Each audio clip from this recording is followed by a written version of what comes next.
মুআজ্জাজ হাজিরিন, আল্লাহ রাব্বুল আলামিন কতগুলো আসমানি কিতাব পাঠিয়েছেন তার সংখ্যা কত এটা কোথাও কোনো নির্ধারিত নেই। কোনো হাদিসের কিতাবের মাঝে এই বিষয়টা পরিষ্কারভাবে উল্লেখ নেই। মুফাসসিরিনে কেরাম যারা আছেন, কোরআন কারীমের ব্যাখ্যা বিশ্লেষণ যারা করেন, যাদেরকে মুফাসসির বলা হয়, মুফাসসিরিনে কেরামের অভিমত হলো যে আল্লাহ রাব্বুল আলামিন 304টা আসমানি কিতাব পাঠিয়েছেন। কারো কারো অভিমত হলো 104টা আসমানি কিতাব আল্লাহ রাব্বুল আলামিন পাঠিয়েছেন।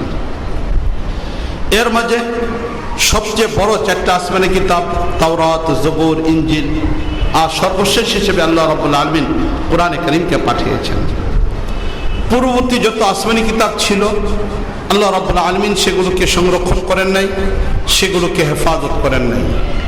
সেগুলো সংরক্ষিত না থাকার কারণে, হেফাজত না থাকার কারণে সেগুলো বিকৃত হয়ে গেছে, পরিবর্তন হয়ে গেছে।